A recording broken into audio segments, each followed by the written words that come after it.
Microchip பொருத்துதல் என்றால் அடையாளம் காணக்கூடிய கருவியை அல்லது RFID டிரான்ஸ்பாண்டரை சிலிகேட் கண்ணாடி உரையில் வைத்து அது மனித உடலில் பொருத்தப்படுகிறது. மனித உடலின் தோலின் கீழ் பொருத்தப்படும் இக்கருவி ஒரு தனி பிரத்யேக எண்ணை கொண்டுள்ளது. அந்த எண்ணை வெளியே இருக்கும் தகவல் மையத்தோடு இணைக்க முடியும். அதாவது தனிப்பட்ட அடையாளம், மருத்துவ தகவல் விவரங்கள், மருத்துவ விவரங்கள், எதிர்விளைவு விவரங்கள் மற்றும் தொடர்பு பற்றிய தகவல்கள் போன்றவைகளோடு இணைத்துக் கொள்ள முடியும்.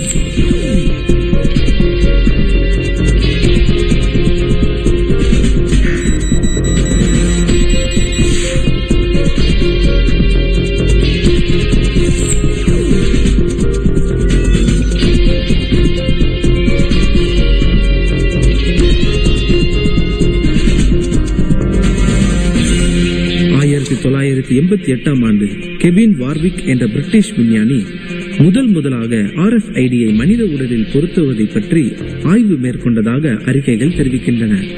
அவரால் உட்புகுத்தப்பட்ட கருவியின் மூலம் கதவுகளை திறக்க,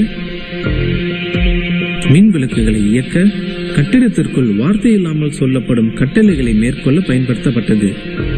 9 நாட்களுக்கு அந்த ஆராய்ச்சி மேற்கொண்ட பின் பொருத்தப்பட்ட கருவியை வெளியே எடுக்கப்பட்டு லண்டன் அறிவியல் அருங்காட்சியகத்தில் வைக்கப்பட்டது. 2009 ஆண்டு மார்ச் மாதம் 16ஆம் தேதி மார்க் கேசன் என்ற பிரிட்டிஷ் விஞ்ஞானி மேம்படுத்தப்பட்ட RFID கருவி கொண்ட கண்ணாடி உரையை அறுவை சிகிச்சை மூலம் தன்னுடைய இடது கையின் கீழ் பொருத்தினார்.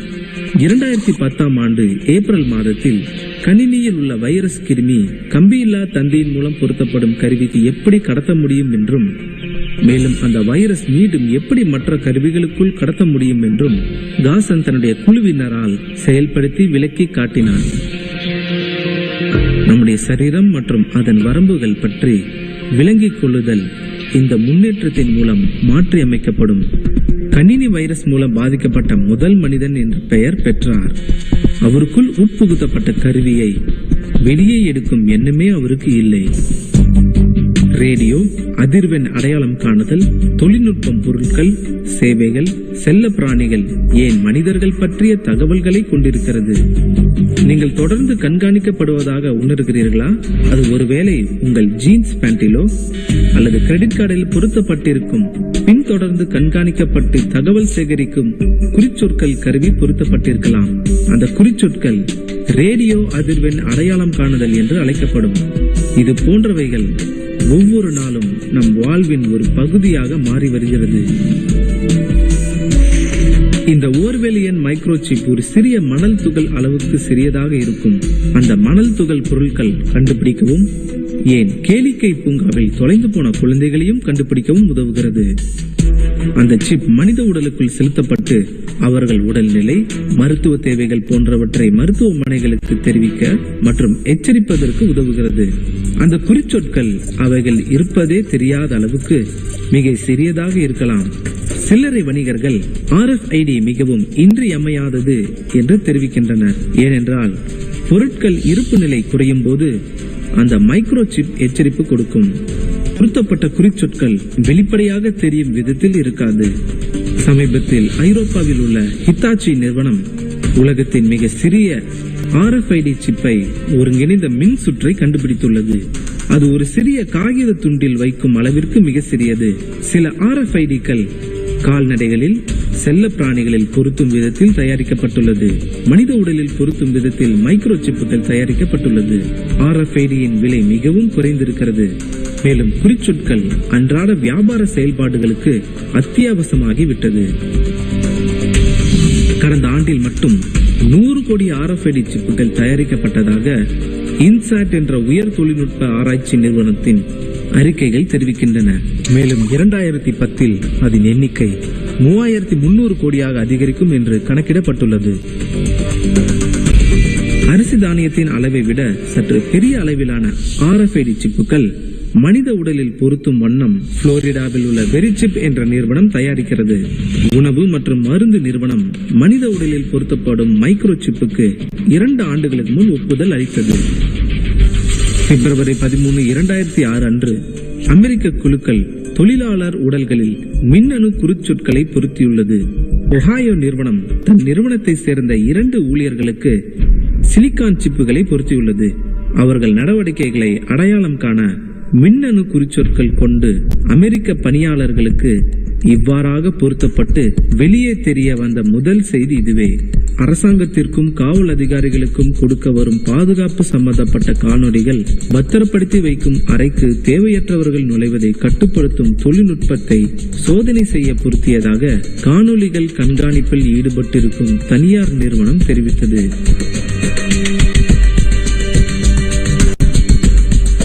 RFID தொழில்நுட்பத்திற்கு பதிலாக சிலிகான் வெள்ளியை தொழிலாளர்களுக்கு பொருத்தப்படுவது பெரும் சர்ச்சையை ஏற்படுத்திவிட்டது. அது ஒரு பெரும் வளர்ச்சியை கொடுக்கக்கூடிய தொழிலாக கருதப்படுகிறது. விலை உயர்ந்த ரேடியோ டிரான்ஸ்மிட்டர்கள் மூலம் தயாரிக்கப்பட்ட RFID சிப்புகள் அடையாளம் காணக்கூடிய தனித்துவ தகவல்களை கொடுக்கிறது.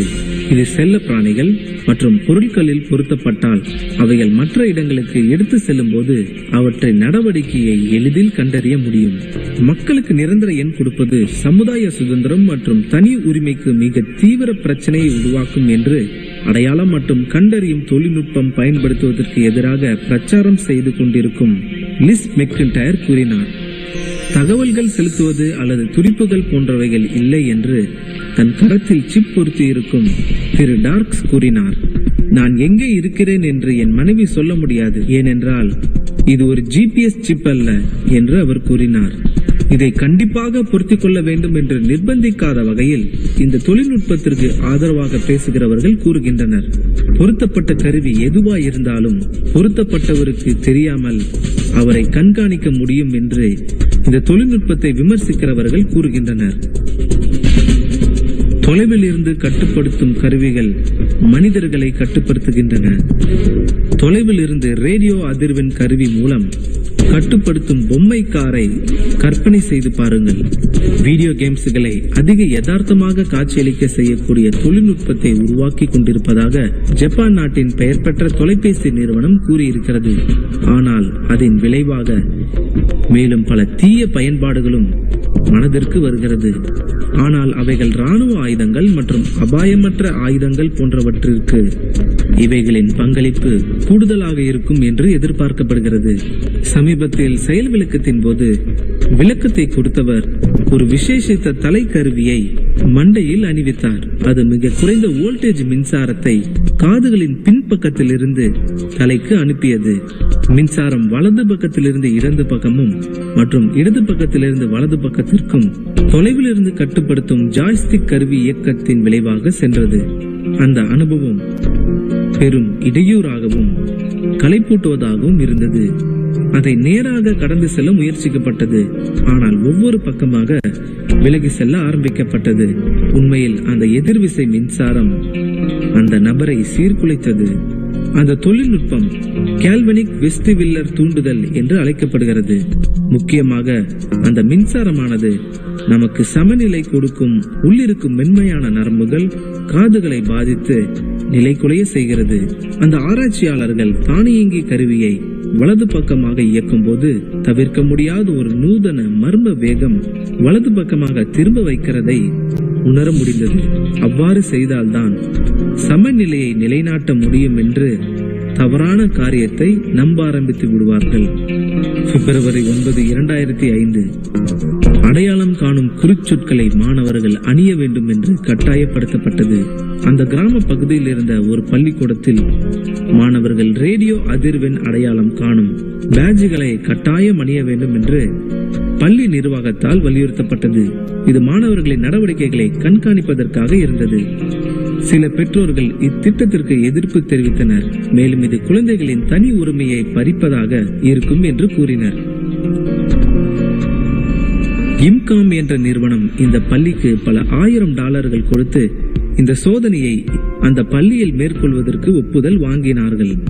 மேலும் இந்த கருவியின் விற்பனை அதிகரிக்கும் பட்சத்தில் ஒவ்வொரு விற்பனையிலும் ராயல்டி கொடுப்பதாக மைக்கேல் டாப்சன் உறுதியளித்துள்ளார். இந்த தொழில்நுட்ப வல்லுநர் அந்த பள்ளியில் பணிபுரிவதோடு நிறுவனத்தின் உடன் நிறுவனராகவும் இருக்கிறார். பிப்ரவரி 5, 2005 பெரு நாட்டின் ரோம் ஆடுகளின் மந்தைகள் உயர்ந்த ஆண்டிஸ் மலை பகுதிகளில் கடத்தப்படுவதை சமாளிக்க தொழில்நுட்ப மயமாக்கப்பட்டிருக்கிறது. வெகுமதிகளை மற்றும் பரிசுகளை வென்ற இந்த ரோம ஆடுகள் சிறந்த கம்பளி தயாரிப்பதற்கு அண்டை நாடுகளுக்கு கடத்தப்பட்டு கொண்டிருக்கிறது.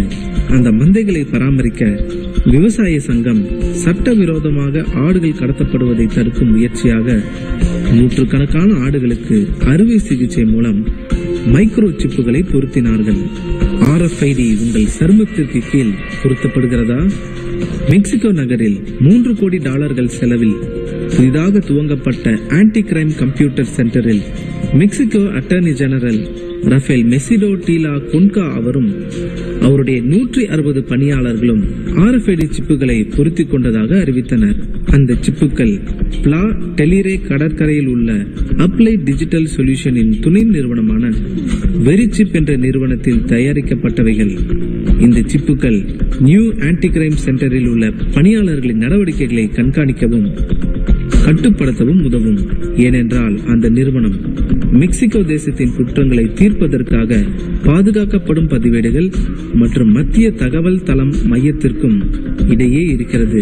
லஞ்சமும் ஊழலும் நிறைந்திருக்கும் அந்த நாட்டில் குற்ற பின்னணிகளை கொண்ட தகவல்களை கணினியிலிருந்து யார் அழித்து விட்டார்கள் என்ற தகவலை மிக துல்லியமாக கண்டறிய இது உதவும். அமெரிக்காவில் காணாமல் போகும் ராணுவ வீரர்களின் தீரா துயரத்தை தீர்க்க RFID சிப்புகளை பொருத்துவதை குறித்து அமெரிக்க ராணுவம் பரிசீலித்து வருகிறது. வங்கிகள் தங்கள் வாடிக்கையாளர்களுக்கு இந்த குறிச்சொற்களை கொடுக்கும் திட்டத்தை வரவேற்கிறது. இது சில்லறை வியாபார கடைகளில் மற்றும் ATM இயந்திரங்களில் ஏற்படும் திருட்டுகளை தடுக்க உதவும். உங்கள் குழந்தைகளை மைக்ரோசிப் பாதுகாக்குமா? தகவல்களை கொடுக்கும் சிப்புகள் மற்றும் GPS கண்காணிப்பு கருவிகள் உங்கள் குழந்தைகளை மற்றும் அவர்கள் இருக்கும் இடத்தை கண்காணிப்பதற்காக வடிவமைக்கப்பட்டது. ஆனால் உயர்தர தொழில்நுட்ப தீர்வுகள் பிரச்சனைகளை தீர்ப்பதற்கு பதிலாக அதிக பிரச்சனையை உருவாக்கி வருகிறதா? தொலைதூரத்தில் ஒரு தனிமையான இடத்தில் சாக்கடையில் இருந்து ஹோலிவெல்ஸ் மற்றும் ஜெசிகா கேப்மேன் இவர்களின் 2 பிரேதங்கள் கண்டெடுக்கப்பட்டதற்கு ஒரு மாதத்திற்கு பிறகு தலைப்புச் செய்திகளில் இடம்பெற விரும்பும் தன்னால்வியல் பேராசிரியர் குழந்தைகள் கடத்தி செல்வதை தடுப்பதற்கு மைக்ரோசிப் பொருத்தப்பட வேண்டும் என்று பரிந்துரைத்தார். மேலும் துவால் என்பவருடைய குடும்பத்தில் அவர்கள் 11 வயது குழந்தை டேனியலின் கையில் சிப் பொருத்துவதன் மூலம் அவர்கள் பயமில்லாமல் வாழ முடியும் என்று ரீடிங்ஸ் பல்கலைக்கழகத்தை சேர்ந்த பேராசிரியர் கெவின் வார்விக் என்பவர் அவர்களை சம்மதிக்க செய்தார். ஆனால் 15 மாதங்களுக்கு பிறகும் டேனியலி சிப் பொருத்தப்படாமலே இருந்தார். ஏராளமான குழந்தை தொண்டு நிறுவனங்கள் இத்திட்டத்திற்கு எதிராக செயல்படுவதே அவர்கள் பின்னடைவிற்கு காரணம் என்றும் இந்த திட்டத்தை மறுபரிசீலனை செய்வதாகவும் பேராசிரியர் வார்விக் தெரிவித்தார். இந்த எதிர்ப்புகள் என்னை நீதி நெறிகளை சிந்திக்க செய்தது. மேலும் அவைகளை மீறி சிப் பொருத்துவதை செயல்படுத்துவது சரியாகவும் இருக்காது. பிரிட்டன் வாழ் பெற்றோர்களில் 75% பெற்றோர்கள் தங்கள் குழந்தைகளின் செயல்களை கண்டறிய இந்த கருவியை வாங்க பிரியப்படுவதாக ஃபியூச்சர் ஃபவுண்டேஷனின் சிந்தனையாளர்களின் இணையதள தகவல் தளத்தில் என்விஷன் என்ற ஆராய்ச்சி நிறுவனத்தால் மேற்கொள்ளப்பட்ட கருத்து கணிப்பில் தெரிவித்தனர். இதற்கு இணையான கருவி ஒன்று அமெரிக்க ஐக்கிய தேசத்தில் தற்போது விற்பனையில் இருக்கிறது. அது GPS கருவி ஒன்றை தங்கள் குழந்தையின் மணிக்கட்டில் பொருத்துவது. இதை தயாரித்த வெரிஃபை வயர்லெஸ் என்ற நிறுவனம் தற்போது யுனைடெட் கிங்டம் சந்தையில் விற்பனை செய்ய திட்டமிட்டுக் கொண்டிருக்கிறது. இந்த கருவிகளை பயன்படுத்துவதன் மூலம் பிற்காலங்களில் பெரும் உடல் உபாதைகள் ஏற்படும் என்ற தகவலை எழுதி இருக்கிறது. முக்கியமாக இளம் குழந்தைகளின் சரீரத்தில் மைக்ரோசிப் மூலம் அனுப்பப்படும் சிக்னல்களை குறித்தே கவலை. உங்கள் தோல் பகுதியில் ஒரு உண்மையான சிப். அமெரிக்க நிறுவனம் ஒன்று மெக்சிகோ தேசத்தில் மைக்ரோசிப் விற்பனையை துவங்கியது. இது ஒரு மனிதனுடைய சர்மத்திற்கு கீழ் பொருத்தக்கூடியது. இதை பயன்படுத்தி அவரின் மருத்துவ சரித்திரம் முதற்கொண்டு அடையாளம் அனைத்தையும் உறுதிப்படுத்த முடியும். கடந்த வருடத்தில் அமெரிக்க ஐக்கிய நாட்டில் விற்பனைக்கு கொண்டு வரப்பட்ட இந்த மைக்ரோசிப்புகள் மெக்சிகோ தேசத்தில் வளர்ந்து கொண்டிருக்கும் குற்றங்களை குறித்த தகவல்கள் பெருகி இருப்பதால் மெக்சிகோ ஒரு பெரிய சந்தையாக இருக்கும் என்று எதிர்பார்க்கப்பட்டிருக்கிறது. மெக்சிகோ தேசத்தில் ஆள் கடத்தல், திருட்டு மற்றும் மோசடி போன்ற குற்றங்கள் இருப்பதால் மெக்சிகோ மக்கள் குற்றவாளிகளை விட நாம் முன்னேறி இருக்க வேண்டும் என்று தொடர் முயற்சியில் ஈடுபட்டு கொண்டிருக்கிறார்கள்.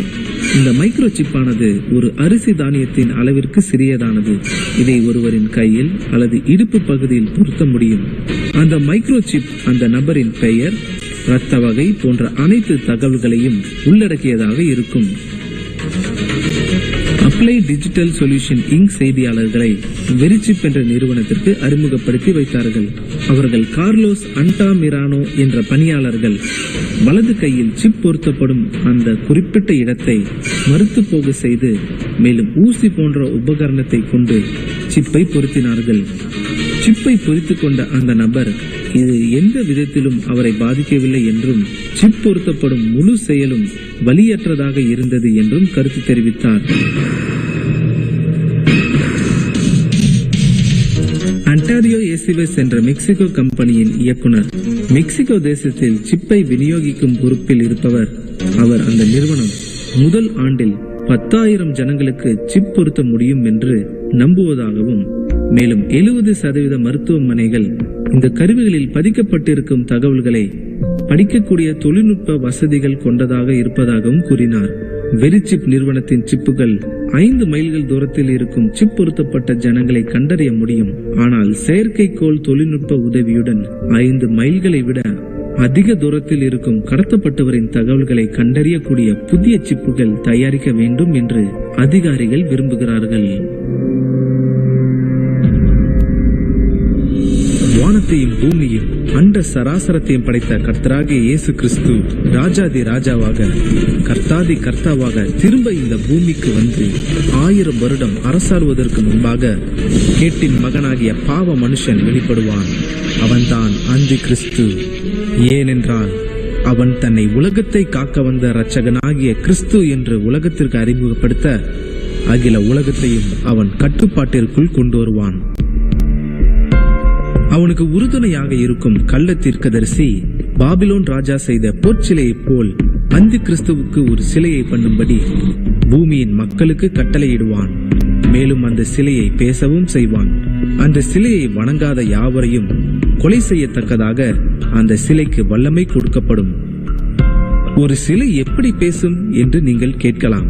காலம் முன்பு போல் இல்லை, காலம் மாறிவிட்டது. இந்த கடைசி நாட்களில் உருவாக்கப்படும் சிலைகள் அசையக்கூடியதாக இருக்கிறது. கண்களை திறந்து மூடவும் காதுகளை அசைக்கக்கூடியதுமாக இருக்கிறது. ஏன், கிட்ட வரும் பக்தர்களை ஆசீர்வதிக்கிற அளவிற்கு அனைத்தும் வளர்ந்து விட்டது. இந்த சிலைகளே இப்படி இருக்கும் என்றால் அந்தி கிறிஸ்துவின் சிலை எப்படி இருக்கும் என்று நினைத்து பாருங்கள். அந்த சிலை பேசக்கூடிய, அசையக்கூடிய, சிந்திக்கக்கூடிய ரோபோட்டை போல இருக்கும். மேலும் அது பூமியின் அனைத்து மக்களையும் ஒரு முத்திரை வாங்க கட்டளையிடும். அது சிறியோர், பெரியோர், ஐஸ்வர்யவான்கள், தரித்திரர், சுயாதீனர், அடிமைகள் இவர்கள் அனைவரையும் தங்கள் தங்கள் வலது கையிலாவது நெற்றியிலாவது ஒரு முத்திரையை பெறும்படிக்கும், அந்த மிருகத்தின் முத்திரையாவது அதன் நாமத்தையாவது அதன் நாமத்தின் இலக்கத்தையாவது தரித்துக் கொள்கிறவன் தவிர வேறொருவரும் கொல்லவும் விற்கவும் கூடாதபடிக்கு செய்தது. இதிலே ஞானம் விளங்கும். அந்த மிருகத்தின் இலக்கத்தை புத்தியுள்ளவன் கணக்கு பார்க்க கடவன். அது மனுஷருடைய இலக்கமாயிருக்கிறது. அதனுடைய இலக்கம் 666. இந்த மிருகத்தின் இலக்கம் மனுஷருடைய இலக்கமாய் இருக்கிறது என்று பரிசுத்த வேதாகம் சொல்லுகிறது. இந்த RFID சிப்புகளுக்குள்ளும் மனிதனின் தனித்துவ எண் தான் வைக்கப்பட்டிருக்கும். இப்பொழுதே ஒவ்வொரு மனிதனுக்கான தனித்துவ எண்களை கொண்ட அடையாள அட்டையை ஒவ்வொரு நாட்டு அரசாங்கமும் அளித்து வருவது குறிப்பிடத்தக்கது. இப்போதே இந்த எண்ணோடு வங்கி கணக்கு, குடும்ப அட்டை, வாக்காளர் அட்டை, கேஸ் இணைப்பு போன்றவைகள் இணைக்கப்படுகிறது. இந்த தனித்துவ எண் கொண்ட அடையாள அட்டை இல்லாமல் எதையும் வாங்கவும் விற்கவும் முடியாத நிலை ஏற்பட இருக்கிறது. காலப்போக்கில் இந்த தனித்துவ எண் எளிமையான பயன்பாட்டிற்காக கையிலோ நெற்றியிலோ பொருத்தும்படி சொல்லும் காலம் வெகு தூரத்தில் இல்லை. இவை அனைத்தும் நாம் கடைசி நாட்களில் வாழ்கிறோம் என்பதை காட்டுகிறது. கர்த்தராகிய இயேசு கிறிஸ்து அதி சீக்கிரம் வரப்போகிறார்.